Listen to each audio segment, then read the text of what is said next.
I have broadly divided the history into three periods of time. And rather than talking just about religion, I'm talking about communities, because in most cases, every temple, every mosque, every church becomes a religious community. And those of us who practice a religion would probably tend to see ourselves not just as followers of the religion, but as part of a particular community as we are attached to a place of worship. When Raffles came, he was not representing the British government, the British crown at that point. He was representing the East India Company. And so the policy of Singapore for roughly its first half century as a British possession is really the policy of the East India Company. The East India Company, above all, gave priority to trade. Generally speaking, and this was equally true of its Dutch counterpart, the VOC, which was governing in the Indies. It had very little interest in religion. It had very little interest in propagating religion.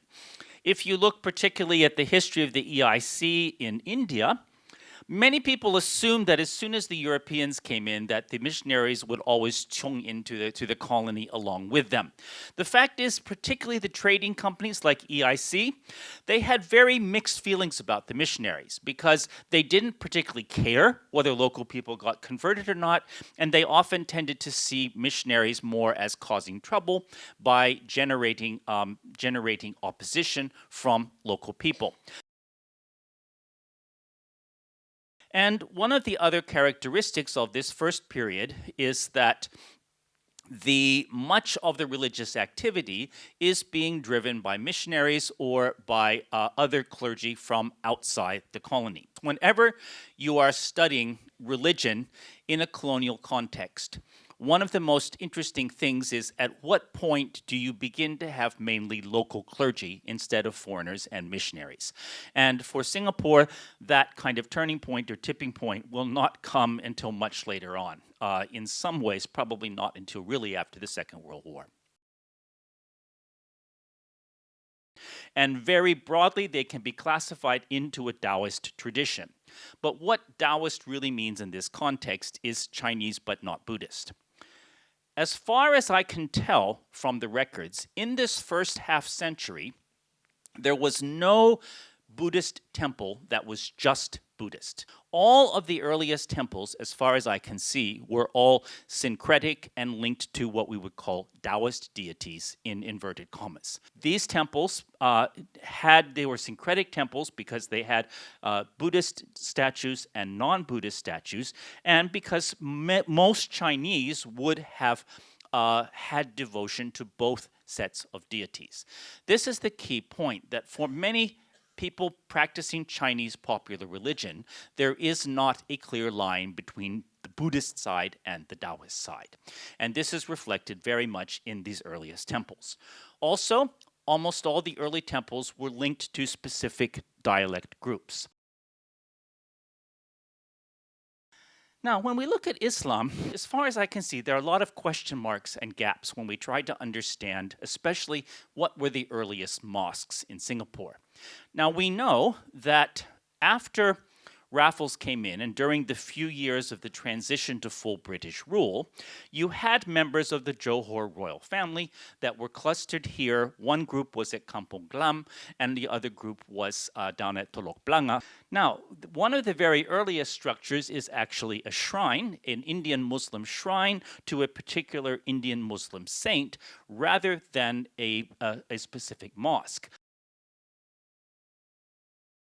When we get to Catholicism, Catholic friends who are roughly my age and older will remember that for much of Singapore's history, the Catholic churches in Singapore were broken into two groups.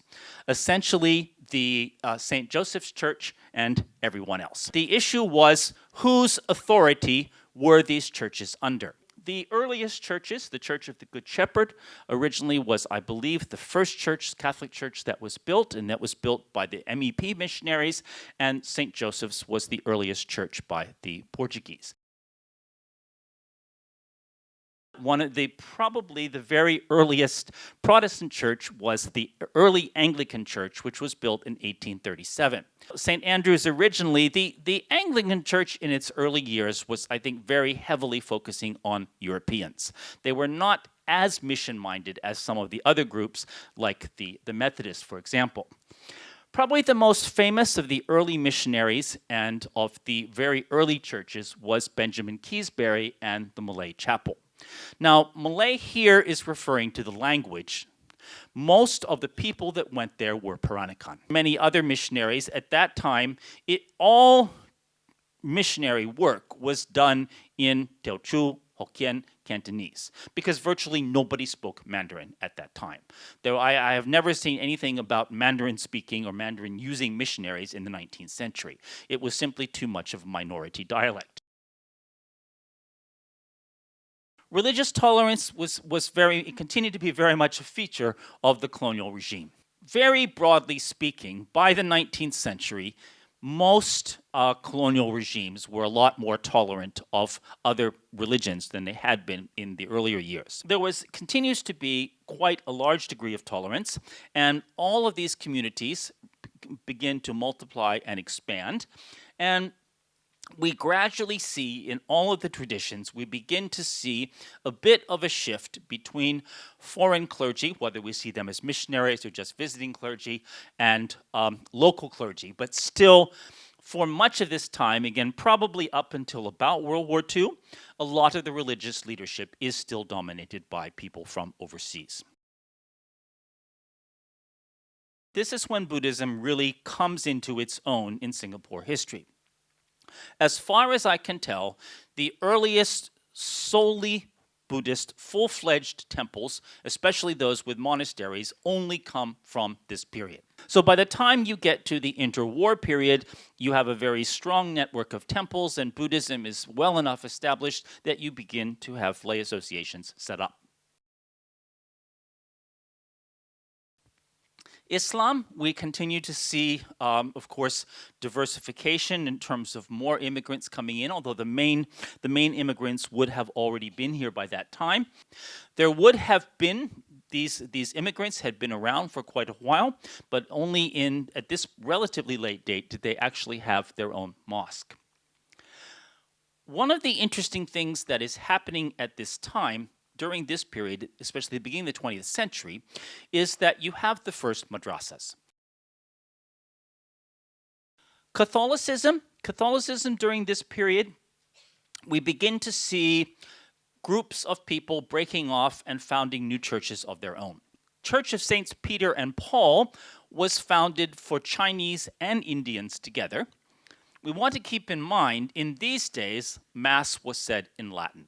So everybody was saying their prayers and their going through the basic worship in Latin. So it didn't matter what ethnic group you were, you had to learn Latin in order to do the Mass. But just in terms of community, initially, so Saints Peter and Paul basically became what we could call a church for the locals. Now, many of us will be familiar with the name of John Song, Song Sangjie. He was probably the most famous Chinese evangelist of the 20th century. I want to mention also John Song's interpreter, Leona Wu Jingling. She was a pioneer she came from Malaya, but she was a pioneer in terms of she helped to set up a woman's Bible school, which is still existing today as a seminary, the Jinnian Women's Bible School, and now Jinnian Seminary. And again, this initiative had virtually nothing to do with missionaries, certainly not with Western missionaries. It was largely driven by local Christians and stimulated or sort of charged by people coming from China. I mean, if you ask that question of a religious believer like me, you'll get a different question than if you ask, let's say, an atheist academic.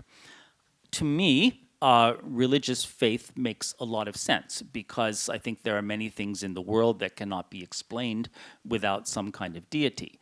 And so I think that at any point in time when some secularists optimistically thought that religious faith was going to disappear. I don't think that was very realistic. There are too many positive functions that religion plays in people's lives for most people collectively to give it up. And so I don't think that religion is going away anytime soon. It's simply too fundamental.